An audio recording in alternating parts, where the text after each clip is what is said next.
When searching for the right roofing professional, keep these important things in mind. It's smart to ask about the roofer's experience and what kind of work they've done for other local customers.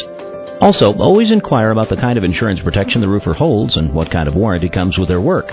It's also a good idea to ask the roofing professional if they're a member of any local or national professional roofers organizations. The following are 3 vital tips to help you find a roofing professional that's right for you. 1. A roofer should be able to provide a license that certifies they're a qualified professional or specialize in a certain type of application. 2. Roofing contractors are used to being asked for references before a customer agrees to start a job, so there shouldn't be a problem receiving a list of references which you can research. 3. Always ask if they have online testimonials or positive reviews they could direct you to. There's more you should know about choosing the right roofing professional.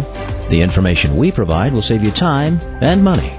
Just visit our website or call us today.